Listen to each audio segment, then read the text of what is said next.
అమ్మ మెడలో సున్ని వేసి బిగించి చంపేశారంటే సొసైటీలో ప్రేమ ఉందంటారా చచ్చిపోయిందంటారా చెప్పండి. కూతురు సున్నితో తల్లిని చంపిస్తుంటే ఇంకేమన్నా చెప్పండి. తల్లిని ఎగిరెగిరి తన్ని డబ్బులు ఇవ్వలేదని తల్లి రొమ్ముల మీద ఎగిరెగిరి తన్ని ఆడు తన్నులకి తల్లి చనిపోతే ఈ సొసైటీలో ప్రేమ ఉందంటారా చెప్పండి. ఏ రొమ్ము పాలు తాగాడో ఆ రొమ్ము మీద ఆడు గట్టిగా తంతే ఆ రొమ్ములో ఉన్న గుండె ఆగిపోయి చచ్చిపోయింది. 12వ వచనంలో అక్రమము విస్తరించుట చేత అనేకుల ప్రేమ.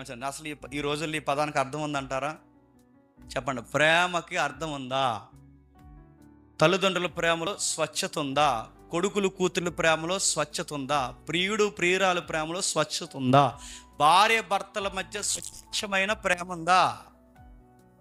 అక్రమం పెరిగింది ఎక్కడ మీరు చూడండి. ఏదో ఒక స్వలాపం లేకుండా ఒక వ్యక్తిని మనం ప్రేమించగలుగుతున్నామా? చివరికి భార్య భర్తల మధ్య కూడా స్వచ్ఛమైన ప్రేమ ఉందా? ఏదో ఒక క్రమం పోయింది. ఎక్కడ మీరు చూడండి, ఇక్కడ నిజమైన ప్రేమ ఉందని చెప్పడానికి ఎక్కడ మీరు సంఘాల్లో ఉందా? సంసారాల్లో ఉందా? స్నేహాల్లో ఉందా? ఈ రోజుల్లో అది చాలా బాగా మమ్మల్ని ప్రేమిస్తాడనడానికి ఒక్క వ్యక్తిని మీరు చూపించండి, మనకు కనబడు. మన వలన ఏదో ఒక లాభం ఉంటేనే చెప్పండి మనల్ని ప్రేమిస్తారు. పెళ్లికి వేదిక మీద ప్రమాణాలు చేస్తారు. ఏమని? వ్యాధి ఎందును చెప్పండి, బాధ ఎందును నేను వదలను చెప్పండి, నేను ఎక్కడికి వెళ్ళను, చావు తప్ప నిన్ను నన్ను ఇంకేది వేరు చెప్పుడు. అన్ని దొంగబద్దాలండి. ఒక మాట చెప్పిన, రాకూడని ప్రాబ్లమ్స్ ఏదన్నా మధ్యకు వచ్చిందే అనుకోండి, నీకు కానీ ఆయనకి కానీ ఏదన్నా డిసీజ్ ఎఫెక్ట్ అయ్యింది అనుకోండి, ఆ రోజు ఏం చేస్తారు చెప్పండి? అలా అమ్మ నాన్న మోటివేషన్ చేస్తారు. ఏమని చెప్పిన, ఇంక ఈ వ్యాధిగ్రస్తుడితో ఏం పడతావు కానీ నీకు ఇంకా చాలా వయసు ఉంది, చాలా జీవితం ఉంది, ఇంక వీడితో నువ్వేం సాధిస్తావు కానీ జరిగింది అంత దేవుని చిత్తం. మేము ఎందుకు చెప్తున్నాం విను, మా మాట విను, నీకు ఇంకా మంచి సంబంధం వస్తుంది, తర్వాత జరిగి కూడా తర్వాత చూద్దామని ఖచ్చితంగా ఆ పాపను మోటివేట్ చేసి తన భర్తను వదిలేసేలా చేస్తారా చేరి చెప్పు. ప్రేమ అంటే ఏంటి చెప్పిన, చచ్చిపోయే వరకు చెయ్యి వదలకుండా ఉండడం. ఉన్నాయయ్యి పరిస్థితులకు మారిపోతారు, కరెన్సీకి మారిపోతారు, వ్యక్తులు పరిచయలకు మారిపోతారు, రకరకాల విషయాలకు మారిపోతారు. అడుగుతాను, ప్రేమ అంటే ఎక్కడుందంటే ఏదో ఒక లాభం ఉంటే నేను ప్రేమిస్తాను. నా నుంచి ఏదైనా లాభం లేదనుకోండి, నా స్నేహితులు కూడా నన్ను చెప్పండి ప్రేమించు. అందుకే సొసైటీలో అంటున్నాడు ప్రేమ పూర్తిగా కనుమరుగైపోద్ది. ఎక్కడ మీరు చూడండి, నిజాయితీగా ఉన్న పర్సన్స్ చూపించండి, ఏళ్ళు మీకు కనబడదు. ఎక్కడో తక్కువ నిజాయితీగా ఉన్నారు. అక్కడక్కడ కనబడతారండి. మీకు ఎక్కడైనా నిజాయితీతో ప్రేమించాలి ఉన్నారేమో చూపించండి, ఎక్కడ మీకు కనబడరు. మీరు ప్రేమ కానీ వెంటనే పార్కుల దగ్గర పోకండి. నేను ప్రేమ కానీ అన్ని సెక్టార్లో ఉన్న ప్రేమ కోసం మాట్లాడు. మనం బాధపడతామని మనకు వ్యతిరేకంగా పనిచేయకుండా మన కొరకు నిలబడే స్నేహితులు లేరు. మనల్గా ప్రేమించే స్నేహితురాలు లేరు. ఉండరు. గుర్తుపెట్టుకోండి, ప్రేమలో కూడా స్వార్థం. ఇవన్నీ ఎందుకు ప్రభు అంటే క్రమం పోతుంది చెప్పండి, అక్రమం విస్తరిస్తుంది, ప్రేమ రోజు రోజుకి చెప్పండి చల్లగైపోతుంది. ఆ కూతుర్ని ఆడతీయుడితో మాట్లాడకే, ఎందుకు అలా మాట్లాడుతున్నావు అని ఇంటి వరకు కూడా తీసుకొస్తున్నావు ఎందుకని అడిగితే, ఆ ప్రియుడు ప్రియురాలు కలిసి వాళ్ళ అమ్మ మెడలో సున్ని వేసి బిగించి చంపేశారంటే సొసైటీలో ప్రేమ ఉందంటారా చచ్చిపోయిందంటారా చెప్పండి. కూతురు సున్నితో తల్లిని చంపిస్తుంటే ఇంకేమన్నా చెప్పు. తల్లిని ఎగిరెగిరి తన్ని డబ్బులు ఇవ్వలేదని తల్లి రొమ్ముల మీద ఎగిరెగిరి తన్ని ఆడు తన్నులకి తల్లి చనిపోతే ఈ సొసైటీలో ప్రేమ ఉందంటారా చెప్పండి. ఏ రొమ్ము పాలు తాగాడో ఆ రొమ్ము మీద ఆడు గట్టిగా తంతే ఆ రొమ్ములో ఉన్న గుండె ఆగిపోయి చచ్చిపోయింది. తండ్రి యొక్క డబ్బులు ఆస్తులు రాసివ్వలేదని చెప్పి, తండ్రి ఆస్తులు రాసివ్వలేదని చెప్పి వయసు అయిపోయిన తండ్రిని మంచం మీద కూర్చుంటే కిందికి లాగి పేక మీద అడిగేసి చంపేసే ప్రయత్నం చేసిన కొడుకులు మనం చూస్తాం. ప్రేమ ఉందా చెప్పండి ఈ సొసైటీ? తల్లిదండ్రులు ప్రేమించే వాళ్ళు లేరు, కొడుకులను ప్రేమించే వాళ్ళు లేరు, పిల్లలు తల్లిదండ్రులను ప్రేమించేవాళ్ళు, పిల్లల్ని తండ్రులు ప్రేమించేవాళ్ళు లేరు. మరి ఏమైందంటే ప్రేమ చెప్పండి చల్లగా ఆరిపోయి ఏదో ఒక టైం ఆ పూట గడిచిపోయిందా లేదా, ముందుకు వెళ్ళిపోయిందా లేదా, మన సెల్ఫ్ చూడండి. నేను బాగుంటే చాలు, ఇంకెవరేమైపోయినా చెప్పండి నాకు అనవసరం వేసుకుంటున్నాడండి.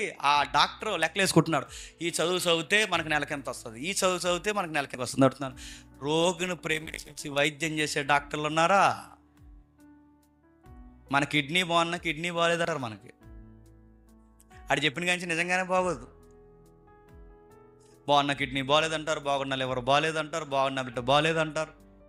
అంత వ్యాపారం. మనమేమో ఏడుస్తూ వెళ్ళి ఆ రోగుని లోపలెడితే ఆ రోగుని ముందెట్టి, ఇదిగో ముందు 1,00,000 కడితే మీకు వైద్యం చేస్తాం, 1,00,000 కట్టకపోతే లోపలికి మరి మనుషుల మీద తీసుకెళ్ళామంటే, మరి చచ్చిపోయేలా ఉన్నాడు ముందు తీసుకెళ్ళండి, తల తోక తాగడేటి మీద తెస్తామంటే ముందు సంతకం పెట్టి 1,00,000 కట్టండి అంటారు. ప్రేమలు ఉన్నాయా? జాలి వేస్తుందా అని అడుగుతున్నాను. కనీసం జాలి దయ ఎక్కడన్నా ఉందా? యేసుక్రీస్తు వారు చెప్పాడు, ఈ జాలి లేని సమాజాన్ని, ఈ కరుణ కట్టిన సమాజాన్ని, ఈ క్రమం లేని సమాజాన్ని నేను చూసి ఏమి నేర్చుకుని ప్రభు అంటే, ప్రభు మౌనంలోంచి అన్నాడు, నేను వస్తున్నానని నేర్చుకో. ఇవే గుర్తులు. ఒక మెడికల్ ఫీల్డ్లో ఏం జరుగుతుందో చూసి నేర్చుకో. ఒక రాజకీయంలో ఏం జరుగుతుందో నేను వస్తున్నాను చూసి నేర్చుకో. ఒక విద్యా వ్యవస్థలో ఏం జరుగుతుందో నేను వస్తున్నాను చూసి నేర్చుకో. ఎక్కడ నువ్వు చూడు, ఈ ప్రేమలుండవు, గొడవలు, కలహాలు, ద్వేషించుకోవడం, ఒకరినొకరు అప్పగించుకోవడం, చంపుకోవడం. గుర్తుల్లో ఒక గుర్తు మన కుటుంబాల్లో కనబడుతుంది. అంత్యదినములలో అపాయకరమైన కాలములు వచ్చును. యాలి అనగా మనుషులు స్వార్థప్రియులు. చూడండి, ఆఫర్లు అన్నీ రాకడకి ముందు జనాలు ఎలా ఉంటారంటే, మనుషులు స్వార్థప్రియులు, ధనాపేక్షలు, ఈజీగా బెంకమలాడతారు. ఇంకా కింద చెప్తున్నాడు చూడండి, అహంకారులు, ఎక్కలేని పొగర, దాని వెనకాల దోషణ. అందులో ఒక మాట అన్నాడు, తల్లిదండ్రులకు అవిధేయులు, కృతజ్ఞత లేని వారు, అపవిత్రులు. అడుగుతున్నాను, తల్లిదండ్రులకు అవిధేయులు అంటే మా కూతురు మా కొడుకు మా మాట అంటారని ఒక్క పేరెంట్స్తో చెప్పించండి. పైగా అలా చెప్తారు కానీ లోపల ఉన్న బాధ అని చెప్పిన మాట ఎండండి ఎదవా అంటారు. మాట ఎందండి అంత చెప్పిన అడుగుతున్నాను. ఒక్కో తల్లి ఒక తండ్రి పిల్లల విషయంలో ఆనందంగా ఉన్నారన్న ఒక్క తల్లిదండ్రులను చూపించండి. ఎక్కడ మీకు కనబడరు. ద్వేషం, అసూయ, ఒకరినొకరు ద్వేషించుకోవడం, తల్లిదండ్రులకి అవిధేయత చూపించడం. ఇంకా కింద చెప్తున్నాడు చూడండి, అనురాగరహితులు, అతి ద్వేషులు, అపవాదకులు, అజితేంద్రియులు, క్రూరులు, స్వజన ద్వేషులు, ద్రోహులు, మూర్ఖులు, గర్వాంధులు, దేవుని కంటే సుఖానుభవం ఎక్కువగా ప్రేమించి పైకి భక్తి గలవారై ఉండి దాని శక్తిని ఆశ్రయించని వారు ఇందురు. ఏం చెప్తున్నాడు చూడండి. అంటే ఇవన్నీ జరుగుతాయి. ఇప్పుడు చదువుకున్నామే, సూపర్ మార్కెట్లో చదువుకున్నాగా ఈ లిస్టు. ఇప్పుడు ఇవన్నీ సొసైటీలో కనబడుతున్నాయి లేదా? దేశించేవారు ఉన్నారు, ప్రేమ లేని వారు ఉన్నారు, మూర్ఖులు ఉన్నారు, అవిధేయులు ఉన్నారు, అనురాగరహితులు ఉన్నారు, అపవాదికులు ఉన్నారు, ఇంకా కృతజ్ఞత లేని వారు ఉన్నారు, దోషకులు ఉన్నారు, తల్లిదండ్రులకు అవిధేయులు ఉన్నారు, బెంకములాడేవారు ఉన్నారు, ధనాపేక్షకులు ఉన్నారు, స్వార్థపీరులు ఉన్నారు, ప్రేమను పొందుకుని అనురాగం చూపించలేని వ్యక్తులు ఉన్నారు, పైకి భక్తే కనబడి వెనకాలన్నీ చెత్త చెత్త పనులు చేసే వ్యక్తులు ఉన్నారు, భక్తిలో శక్తిని నేర్చుకోలేని వ్యక్తులు ఉన్నారు. ఇవన్నీ చూస్తున్నప్పుడు మీకు సొసైటీలో గుర్తుపెట్టుకోండి, ఆయన చెప్పినవన్నీ మన కళ్ళ ముందు చెప్పండి జరుగుతున్నాయి. ఈయన జరుగుతున్నప్పుడు మనం ఏం చేయాలి? నేను ముగిస్తున్నా. అన్నట్టుగానే యుద్ధాలు జరుగుతున్నాయి, అన్నట్టుగానే మోసాలు జరుగుతున్నాయి, అన్నట్టుగానే ఒకరినొకరు అప్పగించుకుంటున్నారు, అన్నట్టుగానే కుటుంబాలు ఒకరినొకరు ద్వేషించుకుంటున్నారు, అనుకున్నట్టుగానే ప్రభు చెప్పినట్టుగానే పూర్తిగా చెప్పినట్టుగానే సమాజంలో ప్రేమ పూర్తిగా కనుమరుగైపోయింది. ఇవన్నీ జరుగుతున్నప్పుడు మనం ఏం చేయాలంటే, శిష్యులు ఏం చేశారో చెప్పండి, మనం అదే చేయాలి. ఏం చేశారు? అపోస్తుల కార్యం చూడ ముగిద్దాం. అపోస్తుల కార్యములు మొదటి అధ్యాయం, అపోస్తుల కార్యములు మొదటి అధ్యాయం 6వ వచనం. అపోస్తుల కార్యములు మొదటి అధ్యాయం 6వ వచనం. కాబట్టి వారు కూడి వచ్చినప్పుడు, ప్రభువా, ఈ కాలమందు ఇశ్రాయేలుకి రాజ్యం మరలా అనుగ్రహించదవా అని ఆయనను అడగగా, ఆయన కాలములు సమయములు తండ్రి తన స్వాధీనం అందించుకొని వాటిని తెలుసుకున్నట్టు మీ పని కాదు. ఇప్పుడు చెప్పండి, రాకడ పగలు వస్తుందా, రాకడ రాత్రి వస్తుందా? అది మన పని కాదు. ఈరోజు వస్తుందా చెప్పండి, రేపు వస్తుందా? ప్రభువా, నువ్వు చెప్పినవన్నీ కనబడుతున్నాయి కళ్ళ ముందు, నువ్వు చెప్పిన డేట్ అది రేపా, వచ్చే వారమా, లేదా 30 సంవత్సరాల తర్వాత ఎప్పుడు జరుగుతుంది ప్రభువా అని మన ప్రేయర్స్లో మనం ఎప్పుడు చెప్పండి అడగకూడదు. ఎందుకంటే అది ఆయన సార్వభౌమ అధికారంలో ఉన్న రహస్యం. ఆ రహస్యాన్ని గురించి నువ్వు ఎంత అడిగినా ఆయన చెప్పమన్నా చెప్పడు. మరి నా పని ఏంటి ప్రభు అంటే ఆయన ఒకటే అన్నాడు, మీరు విన్న వాటిని, కన్న వాటిని భూ దిగంతాల వరకు నాకు చెప్పండి సాక్షి ఉండండి. మీ పని ఇది కాదు. మీ పని ఏంటంటే నా గురించి నలుగురికి చెప్పడమే మీ పని. ప్రభు నువ్వు అన్నట్టుగానే యుద్ధాలు, నువ్వు అన్నట్టుగానే ప్రేమ లేకపోవడం, ఇవన్నీ కనబడుతున్నాయి. నన్ను ఏం చేయమంటే ప్రభు అంటే బెంగెట్టుకుని మూలకపోయి కూర్చోమని చెప్పలేదు. చెప్పండి, ఈ పాడైపోయిన సమాజానికి వినినా వినకపోయినా నువ్వు నేను ఏం చేయాలి చెప్పండి? సువార్త చెప్ప. ఈ ఆదివారం మీరు ఏమింటున్నారో పోయి మీ విద్యార్థులైతే మీ విద్యార్థులు తోటి విద్యార్థులకి సమయాన్ని కలగలుపుకుని మరీ చెప్పండి. ఎక్కడో దిక్కున ఒక్క మాట అయినా సువార్తను కూర్చిన ప్రస్తావన తీసుకురండి. నీ బెస్ట్ ఫ్రెండ్ నరకానికి పోయాడు అనుకో, నన్ను అడిగితే నేను చెప్తాను. నీ బెస్ట్ ఫ్రెండ్ నరకానికి పోయాడు అనుకో, ఆ నరకానికి పోయిన తర్వాత జడ్జిమెంట్ డేలో వాడిని అడుగుతాడు లేదో నాకు తెలియదు, కానీ క్రైస్తవుడు అయిన నువ్వు ఒక్కరోజు కూడా అడిగి జీవితంలో గాస్పాలు చెప్పవచ్చావా?